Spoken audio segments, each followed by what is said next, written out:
Bonjour, aujourd'hui on va décortiquer un texte et attention, il est pour le moins polémique. Il s'attaque de front à ce que l'auteur appelle la misère intellectuelle des collectivistes. Préparez-vous parce que c'est une analyse qui ne fait pas dans la dentelle et qui présente le collectivisme comme une sorte de pauvreté de la pensée. Allez, on plonge ensemble dans son raisonnement. Voilà, d'entrée de jeu, le ton est donné, l'auteur il ne mâche pas ses mots, il lance cette accusation choc qui va servir de fondation à tout son argumentaire. On n'est pas dans un simple désaccord politique, hein. Non, c'est carrément un diagnostic, presque médical, qui va être le point de départ de toute sa démonstration. Alors, voici le programme. On va commencer par voir comment l'auteur définit le collectiviste. Ensuite, on va examiner la grosse contradiction qu'il pense y trouver. Puis, on se penchera sur son analyse du vote, l'accusation d'hypocrisie, et on terminera avec son verdict final, qui, vous allez voir, est particulièrement sévère. Allez, on attaque direct avec le cœur de la thèse. L'idée que la pensée collectiviste serait en fait une pathologie mentale. Mais sur quoi il se base pour affirmer un truc aussi fort? Eh bien, pour le comprendre, il faut d'abord savoir de qui on parle exactement. Alors, qui est ce fameux collectiviste? Qui est vraiment la cible de l'auteur? Attention, ce n'est pas juste une question de parti politique. Sa définition est bien plus large, et c'est vraiment un point clé pour comprendre la suite. Et voilà sa définition. Le collectiviste, c'est toute personne qui place le groupe, le collectif, au-dessus de tout, au-dessus de l'individu, au point que ça en devient un dogme. L'auteur précise bien que ça peut être quelqu'un de droite comme de gauche, même s'il glisse entre parenthèses, mais surtout de gauche.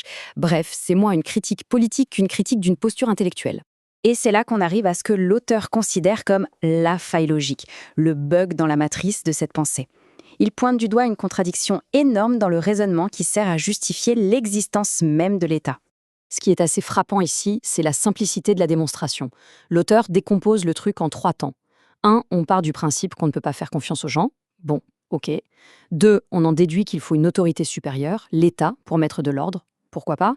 Mais, et c'est là que ça coince pour lui, la 3e étape est absurde. On confie les clés de cet État à un autre individu, qui est par définition tout aussi peu fiable que les autres. Et voilà, la boucle est bouclée. C'est précisément ce raisonnement en cercle, ce paradoxe de donner le contrôle de gens pas fiables à une personne pas plus fiable, que l'auteur qualifie de début de pathologie mentale. Pour lui, c'est une rupture totale de la logique. Juste une petite parenthèse sur le style du texte, l'auteur s'amuse à parsemer son argumentation de photos de plaques de rue françaises aux noms, disons, originaux.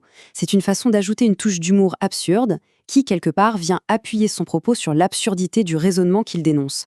Après la logique, l'auteur s'attaque à un pilier de nos démocraties, le vote. Et il en propose une lecture très personnelle, surtout en ce qui concerne les motivations de l'électeur collectiviste. Là, le point central de son argument, c'est que l'acte de voter n'est pas du tout un geste pour le bien commun, mais un acte profondément égocentrique. D'après l'auteur, quand on vote, ce qu'on cherche à faire, c'est à transformer ses propres préférences, ses petites lubies, en règles pour tout le monde. Du coup, il oppose 2 figures. D'un côté, il se met en scène en tant qu'individualiste, il dit « moi aussi j'ai mes lubies, mais justement, je ne vote pas pour ne pas les imposer aux autres ». Et de l'autre côté, il y a le collectiviste, qui lui utilise le vote précisément pour ça, forcer tout le monde à vivre selon ses propres règles. Et hop, une autre plaque de rue improbable, cette fois sur l'île d'Oléron. On continue tout de suite avec la prochaine étape de sa critique. Ok, donc, après la logique, après le vote, maintenant l'auteur passe à l'accusation d'hypocrisie. Il va opposer le discours officiel, les belles paroles du collectiviste, à ce que serait sa vraie nature. Le contraste qu'il dresse est saisissant. D'un côté, on a les grands mots, la solidarité, l'altruisme, le souci des autres. Et de l'autre, ce que l'auteur prétend être les vrais moteurs, l'égoïsme pur, l'obsession du pognon et la jalousie. Pour lui, les grands idéaux ne sont qu'une façade. Et l'analyse psychologique ne s'arrête pas là, elle va même plus loin. D'après l'auteur, non seulement le collectiviste n'appliquerait pas ses principes dans sa vie privée, mais en plus, il projetterait ses propres défauts sur les autres. Et surtout, il nourrirait une jalousie maladive envers ceux qui réussissent. L'égalitarisme, dans cette optique, ne serait qu'un prétexte, un outil pour rabaisser ceux qui excellent, pour les castrer. Allez, une dernière petite plaque de rue pour la route, et elle nous amène tout droit à la conclusion de ce réquisitoire. Le verdict final de l'auteur est sur le point de tomber. On arrive donc au bout de la démonstration. Après avoir décortiqué la pathologie, l'égocentrisme et l'hypocrisie, l'auteur livre son jugement final. Et comme le reste du texte, c'est direct, c'est brutal. Et là, les mots sont sans équivoque, hein. Lâche, pleutre, toxique. Il n'y a aucune place pour l'interprétation. C'est le point final d'une critique radicale qui ne cherche pas à débattre, mais à démolir complètement la posture intellectuelle qu'elle vise. Et c'est sur cette question qu'on va se quitter. Faut-il simplement voir ce texte comme une provocation libertarienne, un pamphlet volontairement excessif, ou est-ce que, malgré la violence des mots, cette critique met le doigt sur une vraie contradiction, une vraie tension dans notre propre rapport à l'État et au vote?